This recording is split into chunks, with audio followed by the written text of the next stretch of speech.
Hello students, हमने अपने previous lecture के अंदर डिस्कस किया था कि कोई चार्ज पार्टिकल को जब हम क्रॉस्ड मैग्नेटिक फील्ड के अंदर लेके जाते हैं, क्रॉस मैग्नेटिक फील्ड मींस कि चार्ज पार्टिकल की वेलोसिटी की डायरेक्शन और जो मैग्नेटिक फील्ड के डायरेक्शन है वो आपस में क्या है, परपेंडिकुलर।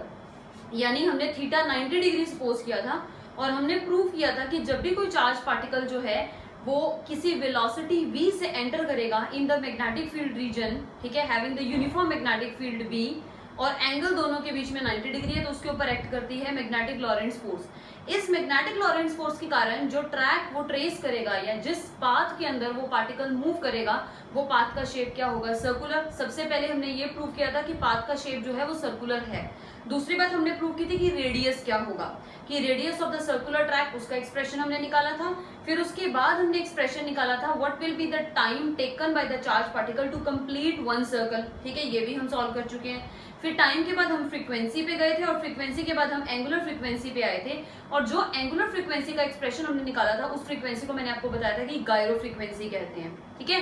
अब हमने करना है केस नंबर 3, लेकिन केस नंबर 3 पे जाने से पहले हम केस 2 का एक जो है न्यूमेरिकल सॉल्व करते हैं। जैसे ही हम न्यूमेरिकल कर लेंगे, एक न्यूमेरिकल भी हमें पता लग जाएगा कि किस पैटर्न से न्यूमेरिकल जो है इस केस 2 के बेसिस पे आपको एग्जाम्स में पूछे जा सकते हैं। तो it is also one of the board question जो मैं आपको करवाने लगी हूँ अभी। पहले देखिए, सबसे पहले आप स्टेटमेंट राइट डाउन कर लीजिए। क्वेश्चन आपके पास ये है कि calculate the ratio of radii of the path, मतलब ratio of radii of the path when an electron, एक इलेक्ट्रॉन पार्टिकल दिया है, when an electron and a proton, दूसरा पार्टिकल आपको क्या दिया है, proton, when an electron and a proton enters at right angles, यानी थीटा की वैल्यू क्या दी है 90, to the uniform magnetic field, uniform magnetic field region में एंटर कर रहे हैं, यानी मैग्नेटिक फील्ड की वैल्यू हम b मान लेते हैं symbol, with the same, first part है with the same velocity, second part with the same momentum, third part is with the same kinetic energy.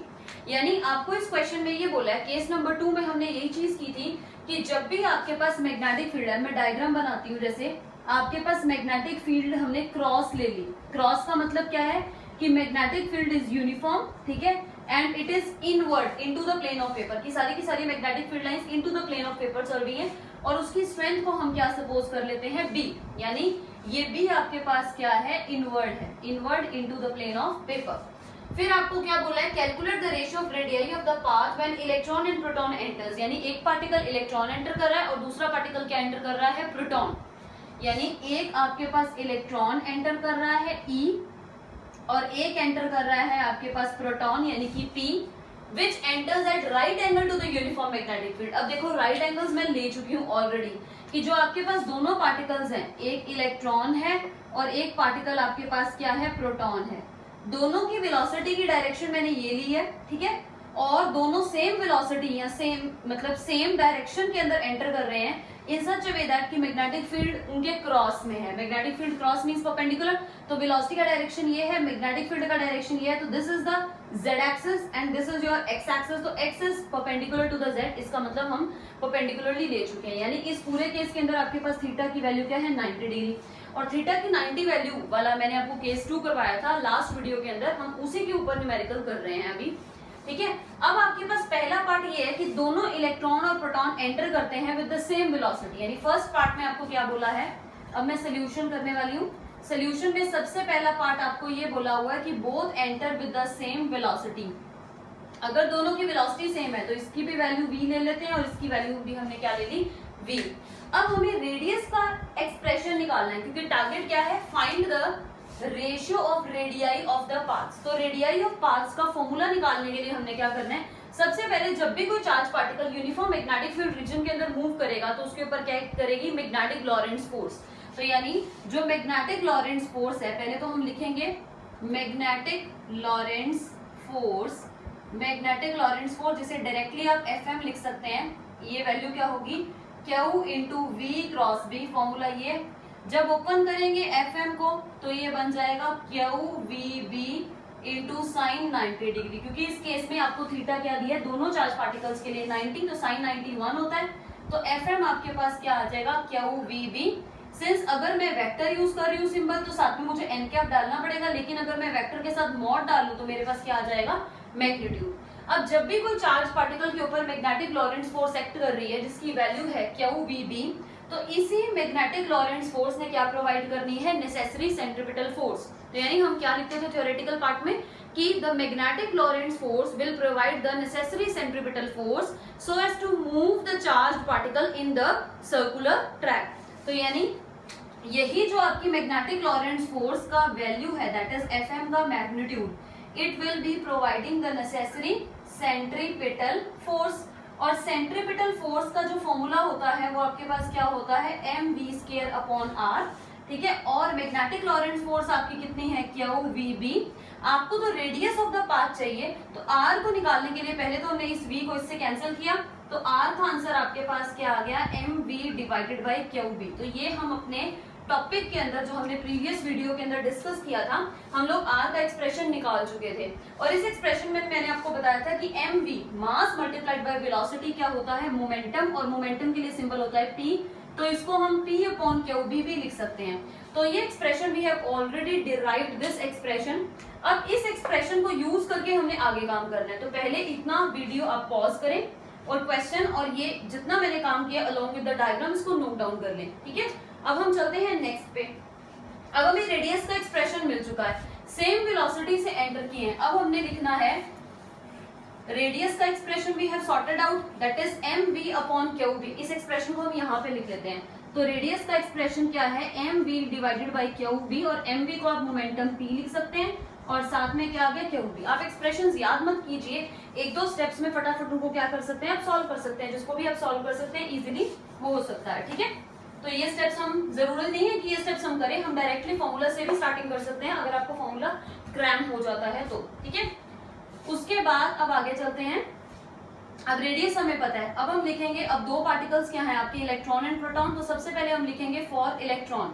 अगर हम इलेक्ट्रॉन के लिए लिखें तो रेडियस फॉर इलेक्ट्रॉन, आर के पैर में मैंने ई डाला, तो रेडियस इलेक्ट्रॉन के लिए बात कर रही हूँ, तो लिखेंगे मास ऑफ द इलेक्ट्रॉन, ठीक है। वेलोसिटी को तो v ही लेना पड़ेगा क्योंकि फर्स्ट पार्ट में both are having the same velocity, तो दोनों की वेलोसिटी मैंने क्या सपोज की है, v, divided by q। q क्या है, चार्ज ऑफ इलेक्ट्रॉन, और चार्ज ऑफ इलेक्ट्रॉन की वैल्यू हमें पता है दैट इज एलिमेंट्री चार्ज, जिसकी वैल्यू होती है e, विच इज 1.6 × 10⁻⁻⁻19 कूलम। वो तो सेम है, प्रोटॉन के लिए भी वही है और इलेक्ट्रॉन के लिए भी वही। साथ में हम क्या लिखेंगे, मैग्नेटिक फील्ड भी, और मैग्नेटिक फील्ड भी दोनों के लिए क्या है, सेम, तो उसको b ही रहने दिया। ये हमने रेडियस इलेक्ट्रॉन का लिखा। सिमिलरली रेडियस फॉर प्रोटॉन लिखे तो लिखेंगे mass of the proton, velocity v divided by charge of proton भी e है, और मैग्नेटिक फील्ड भी क्या है, b।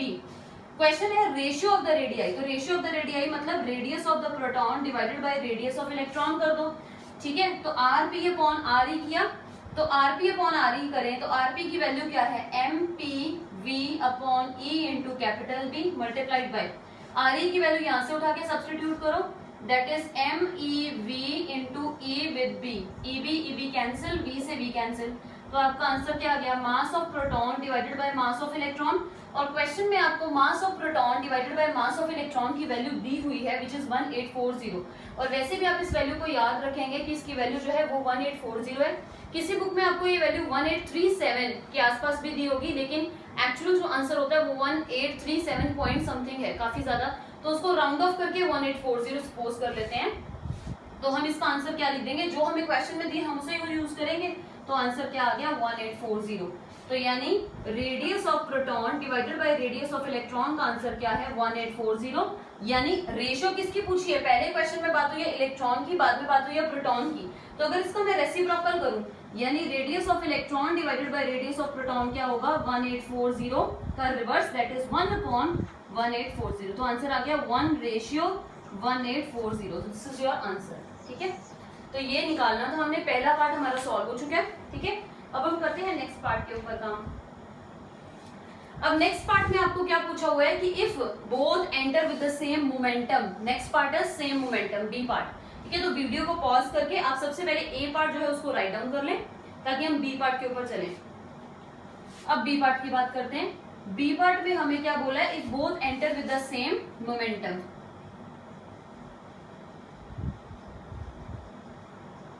If both enter with the same momentum. अब सेम मोमेंटम के केस में क्या होगा, फॉर इलेक्ट्रॉन, अब इलेक्ट्रॉन के लिए रेडियस रखें, अब इतने पार्ट को हम रब कर देते हैं। अब इस केस में आप देखो बहुत इजी केस है ये तो।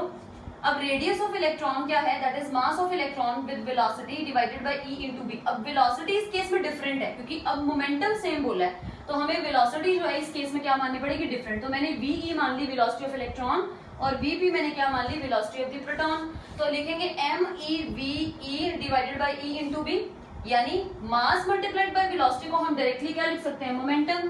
तो लिखेंगे momentum of electron divided by charge of electron multiplied by b. उसी तरीके से रेडियस ऑफ प्रोटॉन लिखें फॉर प्रोटॉन, तो लिखेंगे mass of proton, velocity of proton, charge of proton तो ई है और मैग्नेटिक फील्ड दोनों के लिए same, that is b. Mass को जब वेलोसिटी से मल्टीप्लाई करें तो ये बनेगा momentum of proton divided by e into b. But हमें क्वेश्चन में गिवन है कि जो मोमेंटम है इलेक्ट्रॉन का और मोमेंटम है प्रोटॉन का वो आपस में क्या है, equal, because in this part both are entering with the same momentum. अगर ये दोनों वैल्यू सेम है तो इसको आप सपोज कर लो P से मतलब लेट कर लिया हमने P। तो देयरफॉर अगर मैं रेडियस ऑफ इलेक्ट्रॉन को रेडियस ऑफ प्रोटॉन से डिवाइड करूं, इलेक्ट्रॉन मैंने ऊपर इसलिए रखा क्योंकि क्वेश्चन में पहले इलेक्ट्रॉन की बात हुई है, बाद में किसकी बात हुई है, प्रोटॉन की। तो इलेक्ट्रॉन को ऊपर रखेंगे, प्रोटॉन को नीचे। अब इलेक्ट्रॉन के लिए रेडियस की वैल्यू सब्स्टिट्यूट करो, that is Pe divided by E into b multiplied by. Proton के लिए लिखें रेसिप्रोकल करके P into b, E cancel, लेकिन Pe और Pp यानी momentum of electron and momentum of proton ये दोनों ही इक्वल हैं, तो ये दोनों वैल्यूज भी आपस में क्या होंगी, कैंसिल आउट। तो आंसर आपके पास क्या आ गया, 1/1। तो इसका मतलब रेशियो जो है वो आपके पास क्या है, दैट इज 1:1। तो ये हो गया आपका बी पार्ट, बड़ा ही इजी था। ठीक है, अब वीडियो को पॉज करें और बी पार्ट जो है उसको नोट डाउन कर लें। अब हम चलते हैं on the part c. Part c क्या है, काइनेटिक एनर्जी। अब जब काइनेटिक एनर्जी के लिए काम करना है तो काइनेटिक एनर्जी के लिए पहले 2-3 स्टेप्स हमें फॉर्मूला निकालने के लिए करने पड़ेंगे। तो ठीक है, पहले मैं इसको रब कर रही हूँ। अब हमने करना है part c, if both are entering with the same kinetic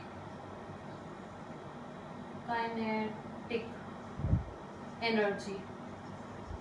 अब इस पार्ट में आप ध्यान दो, ठीक है। सबसे पहले हम फॉर्मूला कंस्ट्रक्ट करते हैं काइनेटिक एनर्जी के लिए। अब रेडियस का फॉर्मूला जो है हमारे पास, that is R, that is equal to mv divided by q into B, ये फॉर्मूला है। लेकिन हमें पता है जो काइनेटिक एनर्जी का फॉर्मूला होता है वो होता है हाफ mv², ठीक है।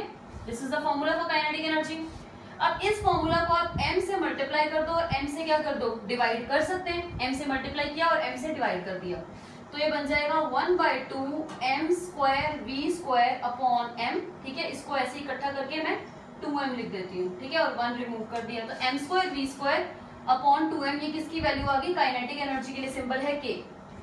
अब देखो 2m को इधर लेके जाओ तो ये बन जाएगा 2mk is equal to m² v²। तो यहां से अगर मैं अंडर रूट लूं 2mk, ये किसके बराबर आ गया, mv। यानी मेरे पास mv का एक्सप्रेशन सॉल्व होके आ गया कि mv की वैल्यू कितनी है, mv की वैल्यू जो है वो कितनी निकली मेरे पास, अंडर रूट ऑफ 2mk। इसी mv की वैल्यू को अगर मैं इस फॉर्मूला में सब्स्टिट्यूट कर दूं, क्योंकि न्यूमरेटर में क्या चल रहा है, mv, तो mv की जगह सब्स्टिट्यूट करें तो r का एक्सप्रेशन आपके पास काइनेटिक एनर्जी के टर्म्स में क्या आएगा, अंडर रूट ऑफ mv की जगह क्या लिखना है, 2mk, वेयर k क्या है, kinetic energy, divided by q into b। तो ये रेडियस का आपके पास नया एक्सप्रेशन निकल आया in terms of the kinetic energy. तो काइनेटिक एनर्जी के टर्म्स में हमने रेडियस का एक्सप्रेशन निकाल लिया है, ठीक है। अब हम आगे करते हैं काम। अब देखो आगे क्या करोगे आप इसमें, अब देखिए, अब ये पार्ट मैं रब कर रही हूँ एक बार, या इस पार्ट को मैं रब कर देती हूँ, चलिए, ठीक है।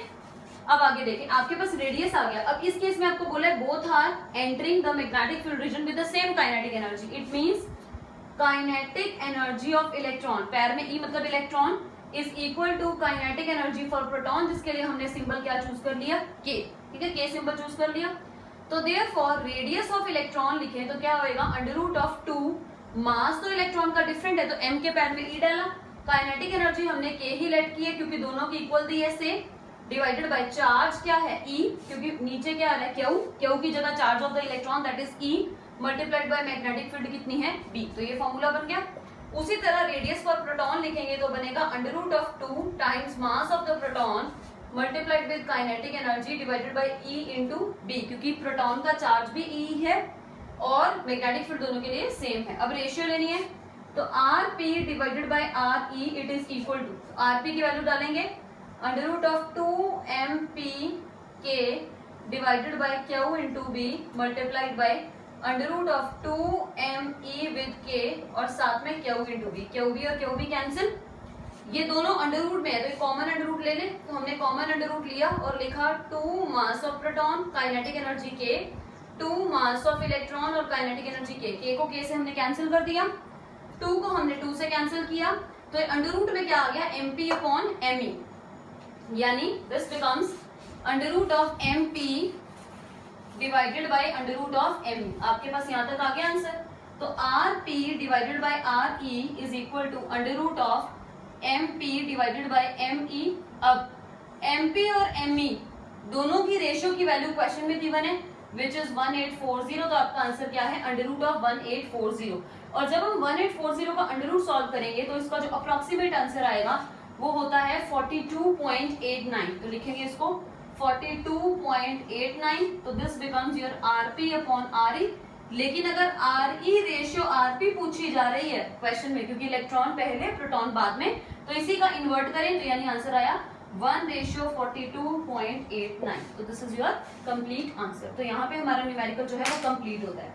अब इस न्यूमेरिकल के अंदर मैंने एक बात आपको और समझानी है, दैट इज की डायरेक्शन क्या होगी। अब सिंस देखो यहाँ से हमें ये चीज क्लियर होगी कि इलेक्ट्रॉन और प्रोटॉन जो है वो अगर 90 डिग्री एंगल के ऊपर मैग्नेटिक फील्ड रीजन के अंदर एंटर कर रहे हैं तो डेफिनेटली वो सर्कल ट्रेस करेंगे। अलग अलग सिचुएशन में उनका रेडियस जो है सर्कल का, उसकी रेशियोज भी हम निकाल चुके हैं। अब हमें अगर ये चेक करना है कि इलेक्ट्रॉन किस तरफ सर्कल बनाएगा और प्रोटॉन किस तरफ सर्कल बनाएगा, तो उसके लिए आपके पास एक रूल है, वो क्या है, फ्लेमिंग्स का लेफ्ट हैंड रूल। अब हमने जाना है फ्लेमिंग्स के लेफ्ट हैंड रूल के ऊपर। अब अगर हम फ्लेमिंग्स का लेफ्ट हैंड रूल इस क्वेश्चन के ऊपर लगाएं तो देखते हैं हम कैसे आपके पास रेडियस ऑफ द ट्रैक्स बनने वाले हैं। अब फ्लेमिंग्स का लेफ्ट हैंड रूल अगर मैं आपको याद करवाऊं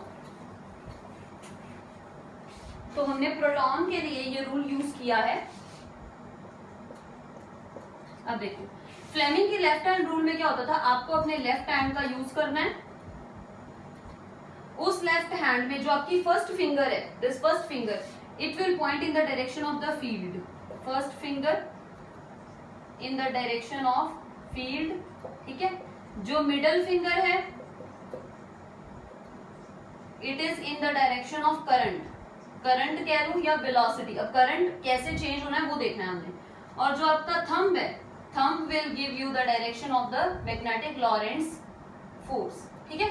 अब देखते हैं, अब करंट अगर हम बात करें तो करंट के लिए अगर आपके पास इलेक्ट्रॉन पार्टिकल है तो इलेक्ट्रॉन पार्टिकल अगर इस डायरेक्शन में मूव कर रहा है, अब इलेक्ट्रॉन के लिए मैंने डायरेक्शन बनाई है, मान लो अगर इलेक्ट्रॉन आपको पार्टिकल दिया, जैसे इस क्वेश्चन में इलेक्ट्रॉन दिया और इलेक्ट्रॉन इस तरफ चल रहा है, लेकिन हमें पता है कि जब इलेक्ट्रॉन जिस डायरेक्शन में चलता है उसके ऑपोजिट डायरेक्शन में क्या चलता है, करंट चलता है। इसका मतलब अगर इलेक्ट्रॉन इस डायरेक्शन में चल रहा है तो करंट की डायरेक्शन क्या होगी, ऑपोजिट, यानी इस तरफ होगी, करंट की डायरेक्शन इस तरफ होने वाली है।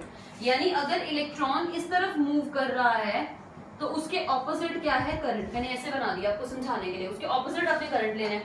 लेकिन अगर प्रोटॉन की बात करें तो प्रोटॉन की डायरेक्शन में ही करंट फ्लो कर रहा है, क्योंकि पॉजिटिव चार्ज है, प्रोटॉन यानी पॉजिटिव। अगर कोई पॉजिटिव चार्ज इस तरफ मूव कर रहा है, ये उसका मोशन है, मोशन का डायरेक्शन ये है, तो करंट का डायरेक्शन भी आपको क्या लेना है, सेम ही लेना है। अब हम फ्लेमिंग का लेफ्ट हैंड रूल लगा के देखते हैं कि किस तरफ दोनों डेविएट होंगे। ऑब्वियस सी बात है, अगर इलेक्ट्रॉन एंटर कर रहा है, प्रोटॉन एंटर कर रहा है और दोनों अगर सेम वेलोसिटी से एंटर कर रहे हैं तो सर्कल तो बनाना है, लेकिन दोनों का सर्कल एक डायरेक्शन में हो ही नहीं सकता। इसका अगर एक ही डायरेक्शन में सर्कल बनेगा मतलब दोनों का सर्कल या इस तरह से बन रहा है या दोनों का डिफ्लेक्शन इसी तरफ से, इसका मतलब इलेक्ट्रॉन और प्रोटॉन के लिए, इलेक्ट्रॉन प्रोटॉन में कोई डेविएशन ही नहीं है, मतलब कोई फर्क ही नहीं कर पा रहा ये जो मैग्नेटिक फील्ड है। लेकिन हमें पता है इलेक्ट्रॉन अलग तरीके से डिफ्लेक्ट होने वाला है और जो प्रोटॉन है वो अलग तरीके से डिफ्लेक्ट होना चाहिए, तो हमने यही क्रॉस चेक करना है। अब लेफ्ट हैंड आपने यूज करना है, लेफ्ट हैंड में first finger will give the direction of the field, क्योंकि इन क्वेश्चंस के अंदर आपको ये भी पूछ सकते हैं कि ऑल्सो, जैसे मान लो एक पार्ट में और ऐड कर दूं कि also depict the direction of the या direction of the track which is formed by electron and the proton. ऐसा क्वेश्चन भी है जो बोर्ड एग्जामिनेशन में पूछा गया है, जिसमें आपको डिफ्लेक्शंस पूछी है कि डिफ्लेक्शन किस डायरेक्शन में होगी, किस पार्टिकल की, वो किस तरह से डिफ्लेक्ट करेगा। तो इसी केस में हम जो एक नया क्वेश्चन जो है उसको हैंडल कर रहे हैं। अब देखो इलेक्ट्रॉन के लिए मैग्नेटिक फील्ड किधर है, मैग्नेटिक फील्ड इज इनवर्ड, ठीक है। First finger in the direction of the field, this finger should point in the direction of the motion या डायरेक्शन ऑफ करंट, अगर मैं सही बोलूं तो लेकिन इलेक्ट्रॉन पार्टिकल है, तो इलेक्ट्रॉन पार्टिकल अगर इधर मूव कर रहा है तो करंट क्या होना चाहिए, ऑपोजिट। इसका मतलब इस फिंगर को ऐसे मोड़ना पड़ेगा, तो आपका थंब किधर पॉइंट कर रहा है? अब फील्ड की डायरेक्शन इलेक्ट्रॉन के लिए, इलेक्ट्रॉन पार्टिकल के लिए फील्ड इज इनवर्ड, और इस डायरेक्शन में आपके पास क्या आ रहा है? उसका करंट, क्योंकि current should be opposite to the movement. और thumb is pointing downward, thumb is pointing downward, it means that कि फोर्स इस तरीके से लगनी है, उस फोर्स ने इलेक्ट्रॉन को ऐसे घुमाना है इस सर्कल में, ठीक है। अब मैं एक बार इलेक्ट्रॉन का आपको बना के दे दिया मैंने। अब हम प्रोटॉन, इलेक्ट्रॉन का हमें पता लग गया कि इलेक्ट्रॉन का ट्रैक जो है वो ऐसे होगा, तो इलेक्ट्रॉन ऐसा सर्कल एग्जिबिट करेगा। अब हम प्रोटॉन के लिए काम करते हैं, तो इसके ऊपर मैं प्रोटॉन बना रही हूँ जानबूझ के एक बार समझाने के लिए आपको। प्रोटॉन, अब प्रोटॉन के लिए काम करके देखते हैं कि अब प्रोटॉन की वेलोसिटी की डायरेक्शन ये है, और जिस डायरेक्शन में वेलोसिटी उसी डायरेक्शन में क्या होगा? करंट। लेकिन इलेक्ट्रॉन के लिए क्या था? वेलोसिटी अगर इधर थी तो करंट का डायरेक्शन इधर है, और हमें फ्लेमिंग्स के रूल में किसको डील करना होता है? करंट को डील करना होता है विद दी मिडिल फिंगर। अब इसमें देखो, अब प्रोटॉन के लिए फील्ड इज इनवर्ड, करंट इधर है, तो फील्ड इज इनवर्ड, मोशन इधर तो करंट भी इधर, और थंब किधर पॉइंट कर रहा है? Thumb is pointing in the upward direction. अगर थंब अपवर्ड पॉइंट कर रहा है, इसका मतलब इस प्रोटॉन के ऊपर जो लॉरेंट्ज फोर्स लगेगी वो अपवर्ड लगेगी, यानी ये प्रोटॉन इस तरीके से डेविएट होगा। तो प्रोटॉन का डेविएशन इस तरीके से, इलेक्ट्रॉन का इस तरीके से। मैंने डेविएशन क्लियर किए हैं। अब जब हमने केस नंबर बी किया था उसमें तो हमने ये निकाला था कि दोनों का रेडियस सेम है, इसका मतलब उस केस में जो भी आप ट्रैक्स बनाएंगे सेम रेडियस के बनाएंगे।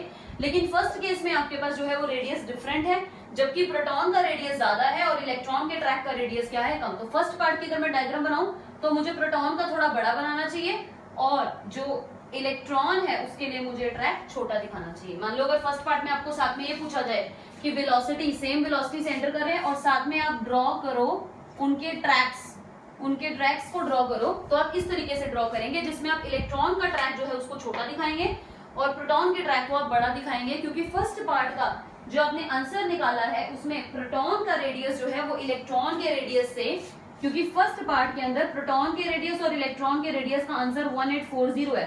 इसका सिंपल मतलब है कि प्रोटॉन का रेडियस 1840 टाइम्स है रेडियस ऑफ इलेक्ट्रॉन। तो हमने इस तरीके से डायग्राम कंप्लीट कर दी।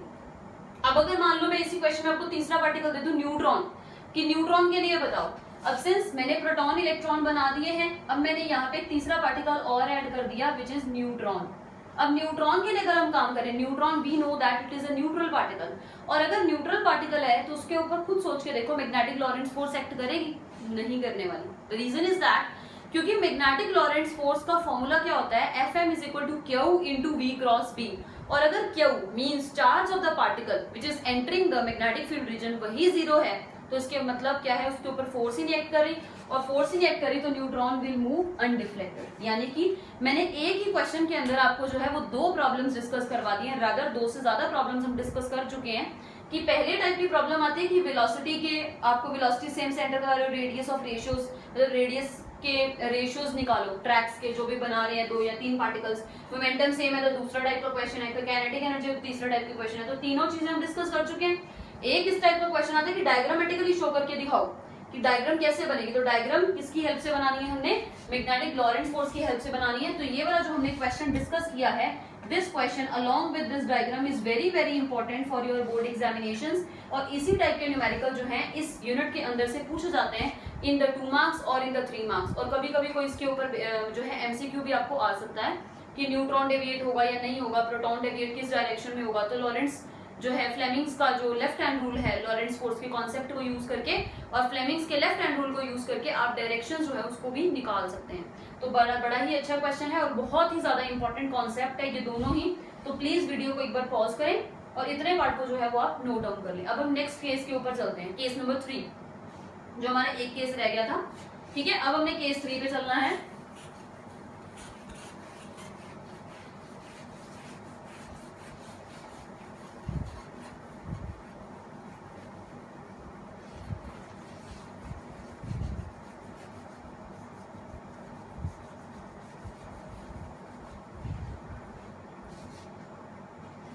हाँ जी, now we are going with the case 3। आप केस 3 का हेडिंग लिखिए। ठीक है, केस 3 है आपके पास। अब हमने ये दो, फर्स्ट केस में हमने डिस्कस किया था कि अगर चार्ज पार्टिकल 0 डिग्री एंगल या 180 डिग्री एंगल के ऊपर मैग्नेटिक फील्ड रीजन के अंदर एंटर करता है तो उसके ऊपर कोई लॉरेंट्ज फोर्स एक्ट नहीं करती। That was our first case. Second case में हमने डिस्कस किया कि अगर चार्ज पार्टिकल 90 डिग्री एंगल के ऊपर जो है वो मैग्नेटिक फील्ड रीजन के अंदर एंटर करेगा तो उसका जो ट्रैक होगा वो सर्कुलर होगा, सर्कुलर होगा, रेडियस क्या होगा, टाइम क्या होगा, फ्रीक्वेंसी क्या होगी, गायरो फ्रीक्वेंसी क्या होगी, ये सब हम कर चुके हैं। और इस केस 2 के ऊपर हमने बड़ा ही इंपॉर्टेंट जो है न्यूमेरिकल अभी डिस्कस हमने किया है। ठीक है, 2 टाइप्स के न्यूमेरिकल्स हमने दोनों डिस्कस कर लिए, डायग्राम्स प्लस वैल्यूज निकालना। अब हमने जाना है केस 3 पे कि अगर एंगल 0 भी ना हो, 180 भी ना हो, 90 भी ना हो, यानी कुछ भी एंगल हो, एनी एंगल 60, 40 कुछ भी हो सकता है। ठीक है, मतलब अब हमने ये डिस्कस करना है if the charge particle is entering the uniform magnetic field region at any angle which is other than 180, 0 and 90, इन तीनों के एक्सेप्ट कुछ भी वैल्यू हो। तो यानी केस नंबर 3 का हेडिंग क्या है? Charged particle in uniform magnetic field at angle other than 0 degree, 180 degree, 90 degree, eight any angle other than 0 है, 0, 180 एंड 90। तो write down the heading first of all.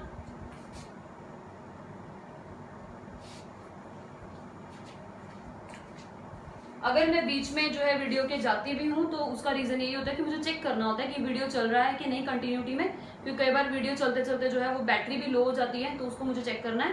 तो प्लीज आप फटाफट उसको लिखते जाया करो पॉज करके, जो भी आपका मैटर रह गया हो। ठीक है, अब हमने केस 3 फटाफट से इसको जो है हम डिस्कस कर लेते हैं। सबसे पहले इस केस के अंदर हमने क्या करना है कि charge particle at any angle enter हो रहा है, यानी सबसे पहले डायग्राम मैं बना रही हूँ। अब ये हमने सपोज कर ली X axis, this is our Y axis and this is our Z axis. अब यहाँ ओरिजिन है और मैग्नेटिक फील्ड हम किसी भी एक डायरेक्शन में फिक्स कर लेते हैं। मान लो मैग्नेटिक फील्ड को मैंने ऐसे फिक्स कर लिया बी। ठीक है, now charge particle is entering eight any angle. Any angle मतलब आज हम सिर्फ डायग्राम ही करते हैं, अच्छी तरह से इसको थोड़ा सा डिस्कस कर लेते हैं क्योंकि मेरी बैटरी जो है फोन की दैट इज रनिंग लो। अब यहाँ पे आपके पास वेलोसिटी की डायरेक्शन है v और ये आपके पास जो एंगल है हमने सपोज कर लिया theta, means charge particle is entering at an angle theta और मैग्नेटिक फील्ड जो है वो x एक्सिस के अलोंग है। अब देखो बेटा, इस केस में आपने क्या करना है, वेलोसिटी के 2 कंपोनेंट्स निकाल दो। 2 कंपोनेंट्स कैसे? इस डायरेक्शन में जो आपके पास कंपोनेंट आएगा वो आएगा v cos थीटा और इस डायरेक्शन में जो कंपोनेंट आएगा वो क्या होगा, v sin थीटा। अब ये 2 कंपोनेंट है मेरे पास, एक कंपोनेंट v cos थीटा है, दूसरा कंपोनेंट मेरा क्या है, v sin थीटा। अगर हम ध्यान से देखें तो जो ये v cos थीटा कंपोनेंट है, it is along the direction of magnetic field, कि ये कंपोनेंट जो है it is along the direction of magnetic field. और जो आपका अगला कंपोनेंट है that is v sin theta is perpendicular to direction of magnetic field, कि ये जो कंपोनेंट है इट इज परपेंडिकुलर, क्योंकि हमें दिख रहा है v sin थीटा b की डायरेक्शन के जो है वो क्या है, परपेंडिकुलर, और ये जो कंपोनेंट है that is v cos theta ये क्या है, अलोंग। अब इन दोनों कंपोनेंट्स के लिए हम अलग अलग से मैग्नेटिक लॉरेंट्ज फोर्स निकाल के देखेंगे। अगर मैं इस कंपोनेंट के लिए काम करूं, ठीक है, अगर इस कंपोनेंट के लिए हम लॉरेंट्ज फोर्स निकालें तो Fm मैग्नेटिक लॉरेंट्ज फोर्स है Fm, that will be equal to Q। Charge जो हम एंटर करवा रहे हैं उसका वैल्यू हमने Q ही डिसाइड किया, वो भी प्लस में, तो plus Q into V cross B ये आना था। लेकिन अब V की जगह आपके पास कंपोनेंट है और वो कंपोनेंट क्या है, V cos थीटा, क्योंकि मैं पहले इसके लिए डिस्कस कर रही हूँ फर्स्ट पार्ट के लिए। इसका मतलब हमने सबसे पहले यही किया है कि आपने एक लाइन लिखनी है कि divide the velocity into the 2 component, divide V velocity into 2 components, जिसमें से एक कंपोनेंट है v cos theta which is along the direction of magnetic field, दूसरा v sin theta which is perpendicular to the direction of magnetic field, जिसमें v के ऊपर हमने क्या डाल दिया, वेक्टर।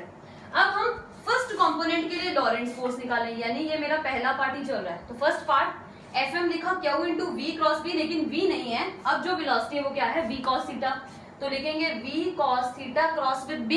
ठीक है, तो ये बनेगा Q into v cos theta और साथ में क्या है b, लेकिन इस v cos थीटा और b इन दोनों के बीच में जो एंगल है वो कितना है, यानी थीटा इस केस के लिए कितना है, 0 डिग्री, क्योंकि v cos थीटा की डायरेक्शन अब v नहीं है, वेलोसिटी v cos थीटा हो चुकी है, तो v cos थीटा वेलोसिटी और b की डायरेक्शन जो है वो सेम, तो एंगल क्या होगा इन दोनों के बीच में, दैट इज 0। और क्रॉस प्रोडक्ट खोलेंगे तो साइन आएगा, तो साइन 0 का आंसर क्या होता है, 0।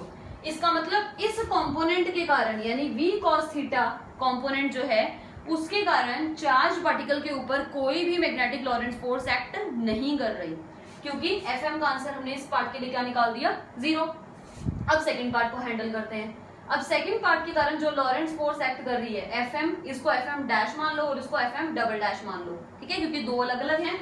तो लिखेंगे क्यू इंटू, अब वी क्रॉस बी, फॉर्मूला ये, लेकिन वेलोसिटी का कंपोनेंट वी नहीं है। अब सेकंड पार्ट में कंपोनेंट जो है वेलोसिटी का वो क्या है, वी साइन थीटा। तो लिखेंगे v sine theta cross with b, लेकिन v sin थीटा और b आपस में क्या है, परपेंडिकुलर। तो जब क्रॉस प्रोडक्ट खोलेंगे तो sin 90 लिखना पड़ेगा।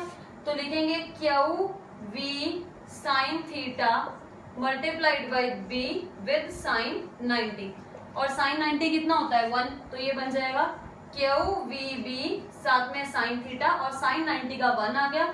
तो यहाँ से हमारे पास एफएम डबल डैश का आंसर आ गया। मैग्नीट्यूड यहाँ पे मैंने मॉड डाल दिया है क्योंकि मैं डायरेक्शंस के साथ अभी डिस्कशन नहीं कर रही हूँ, तो मैंने मॉड डाला, मींस मैंने मैग्नीट्यूड निकाल दिया। यानी ये कंपोनेंट जो है, और हमें ये पता है कि जो परपेंडिकुलर कंपोनेंट होता है, यानी ये v sin theta component which is perpendicular to the direction of magnetic field, इसने मैग्नेटिक लॉरेंस फोर्स लगाई, दैट इज q v b sin theta.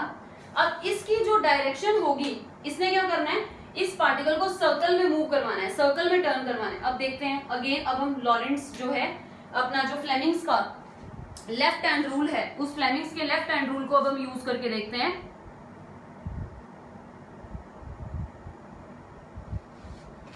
ठीक है, अब इतना बस मैं आपको अभी इस लेक्चर में डायरेक्शन क्लियर कर देती हूँ, क्योंकि वीडियो जो है वो अभी जल्दी बंद हो जाएगी बैटरी लो के कारण। अब देखो डायरेक्शन क्लियर कर लेते हैं फटाफट 1 मिनट में। v sin थीटा को देखो, v cos थीटा के कारण हमें पता लग गया कोई मैग्नेटिक लॉरेंस फोर्स एक्ट नहीं करने वाली, यानी इसका तो रोल अभी इतना हमारे पास नहीं है।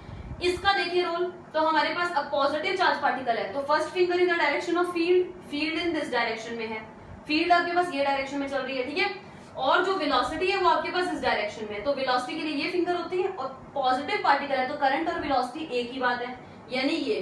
तो आपके पास this is the direction of velocity, और फिंगर्स जो है वो हो ही नहीं रही है टिल्ट लाइक दिस, ये देखो।